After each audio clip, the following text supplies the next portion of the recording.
News.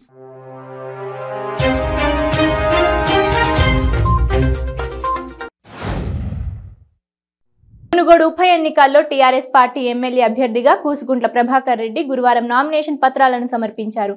అంతకుముందు చౌటుప్పల్ కోయలగూడెంలోని శ్రీ వరసిద్ధి వినాయకుడి దేవాలయంలో పూజలు నిర్వహించారు. నల్గొండ జిల్లా పరిధిలోని మునుగోడు నియోజకవర్గం తెరాస అభ్యర్థి కూసుకుంట్ల ప్రభాకర్ రెడ్డి నామినేషన్ కార్యక్రమంలో పాల్గొనేందుకు వెళ్తున్న ఐటీ శాఖ మంత్రి కేటీఆర్ కు చౌటుప్పల్, సంస్థాన్ నారాయణపురం ప్రాంతాల్లో ఆ పార్టీ శ్రేణులు ఘన స్వాగతం పలికారు. TRS party working president IT శాఖ మంత్రి కేటీఆర్ కు అడుగడుగున పూల వర్షం కురిపించారు గులాబీ శ్రేణులు.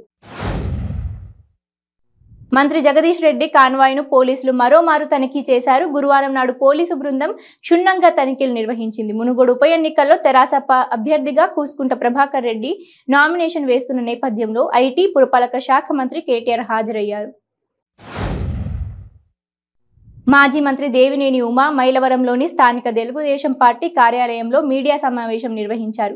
ఈ సందర్భంగా ఆయన మాట్లాడుతూ AP irrigation minister Ambati Rambabu Amaravati రైతుల పాదయాత్రపై చేసిన వ్యాఖ్యలను తప్పుపట్టారు. పవన్ కళ్యాణ్ రాజకీయ అజ్ఞాని అని మరోసారి నిరూపితమైందన్నారు మాజీ మంత్రి కోడలి నాని. ప్రజల ఆంక్షలకు అనుగుణంగా ప్రజావాణి పెట్టాల్సిన పవన్ కళ్యాణ్ చంద్రబాబు చిల్లరకు ఆశపడుతున్నాడని ఆరోపించారు. గాజువాక ప్రజల మాదిరి రాష్ట్ర ప్రజలు కూడా పవన్ కళ్యాణ్ పై తిరస్కరిస్తారని తెలిపారు. బడిబాట పట్టాలంటే ఆ చిన్నారులు సాహసాలు చేయాల్సిందే.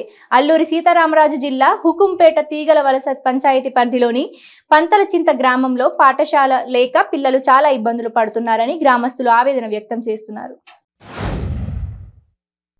పశ్చిమ గోదావరి జిల్లా పెనుమంట్ర మండలం మార్టేరు పంచాయతీ వైఎస్ఆర్సీపీ వైస్ సర్పంచ్ పెనుమంట్ర జడ్పీటీసీ భర్త కర్రీ వేణుబాబు హత్యాయత్నం కేసులో 8 మందిని పోలీసులు అరెస్టు చేశారు. డీఎస్పీ వీరాంజనేయ రెడ్డి మీడియా సమావేశంలో వివరాలు వెల్లడించారు.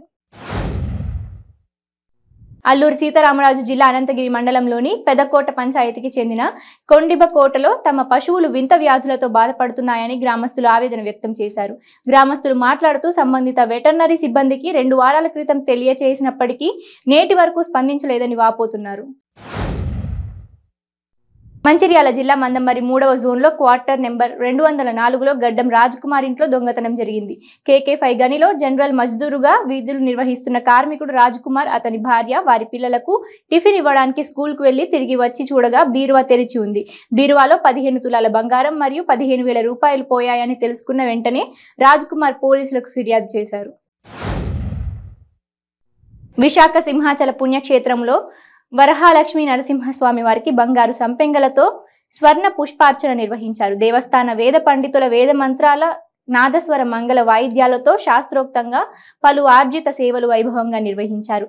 అర్చకులు వేకువజామున స్వామిని సుప్రభాత సేవతో మేల్కొలిపి ప్రాతకాల పూజలు సాంప్రదాయబద్ధంగా నిర్వహించారు. మునుగోడులో తెరాస గెలుపు ఖాయమని మంత్రి తలసాని శ్రీనివాస్ యాదవ్ అన్నారు. గురువారం నాడు ఆయన సనత్ నగర్లో 3.87 కోట్ల రూపాయల విలువైన అభివృద్ధి పనులు ప్రారంభించారు. మంత్రి మాట్లాడుతూ తెలంగాణ రాష్ట్రం ఏర్పడిన తర్వాత ముఖ్యమంత్రి కేసీఆర్ నాయకత్వంలో రాష్ట్రంలో అనేక అభివృద్ధి కార్యక్రమాలు జరిగాయి. తెలంగాణ రాష్ట్రం వచ్చిన తర్వాతనే మునుగోడు ప్రజలకు ఫ్లోరిన్ భూతం నుండి శాశ్వత విముక్తి లభించిందన్నారు. యాదాద్రి భువనగిరి జిల్లాలోని గుండాల మండల కేంద్రంలో జెండా ఆవిష్కరించి కాంగ్రెస్ పార్టీ కార్యాలయాన్ని ప్రారంభించారు. భువనగిరి ఎంపీ కోమటిరెడ్డి వెంకటరెడ్డి అంతకుముందు పార్టీ శ్రేణులు భారీ బైక్ ర్యాలీతో ఆయనకు ఘన స్వాగతం పలికారు.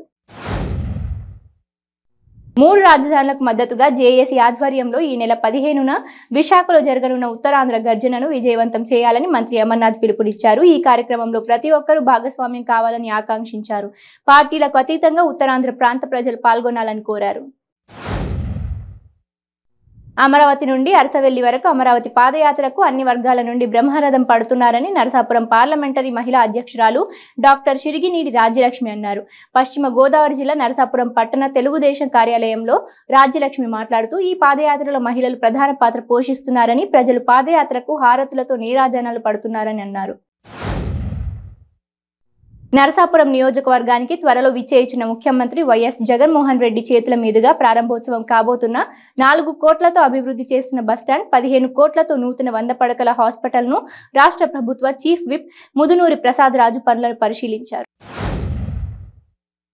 వికేంద్రీకరణపై న్యాయపరమైన చిక్కులు తొలగిన వెంటనే విశాఖ నుంచి పరిపాలనను ప్రారంభిస్తామని ఉమ్మడి విశాఖ జిల్లాల వైసీపీ రీజనల్ కోఆర్డినేటర్ సుబ్బారెడ్డి తెలిపారు. వికేంద్రీకరణకు తమ ప్రభుత్వం కట్టుబడి ఉందన్నారు. విశాఖ, కర్నూలుతో పాటు అమరావతిని కూడా పూర్తి స్థాయిలో అభివృద్ధి చేస్తామని చెప్పారు.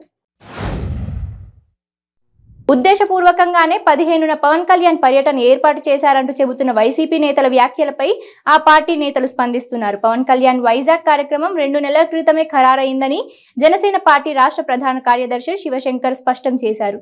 విశాఖ నగరానికి ఏం చేశారని విశాఖ గర్జన నిర్వహిస్తున్నారని ప్రశ్నించారు. విశాఖలోని దశపల్లా భూములు కొండపోరం బోకు అని, వీటికి గ్రౌండ్ రెంట్ పట్టాలు ఎలా వచ్చాయని జనసేన కార్పొరేటర్ పీతల మూర్తి యాదవ్ ప్రశ్నించారు. రెవెన్యూ అధికారులతో కుమ్మక్కై తప్పుడు డాక్యుమెంట్లతో భూమిని చేజెక్కించుకున్నారని ఆరోపించారు. విశాఖలో భూదందా కోసమే సూట్ కేసు కంపెనీలు పెట్టారని విమర్శించారు. ఖమ్మం నగరంలోని కమాన్ బజార్లో ఒంటరిగా ఉన్న వృద్ధురాలు మెడలో బంగారు గొలుసు ఎత్తుకెళ్లాడు దుండగుడు. గొలుసు విలువ సుమారు 2 లక్షలు ఉంటుందని బాధితురాలు బంధువులు తెలిపారు. దొంగ ఇంట్లోకి వచ్చి చైన్ లాక్కెళ్లిన దృశ్యాలు సీసీ కెమెరాలు రికార్డయ్యాయి. అనకాపల్లి జిల్లా చోడవరంలో ఉద్రిక్తత చోటు చేసుకుంది. వికేంద్రీకరణకు మద్దతుగా ఎమ్మెల్యే, ప్రభుత్వ విప్ కరణం ధర్మశ్రీ బైక్ ర్యాలీ చేపట్టారు. ఈ బైక్ ర్యాలీలో ఓ యువకుడు బైక్కు నిప్పు పెట్టాడు. అనంతరం తాను కూడా నిప్పంటించుకోబోయాడు. వెంటనే గమనించిన పోలీసులు ఆ యువకుడిని అడ్డుకున్నారు.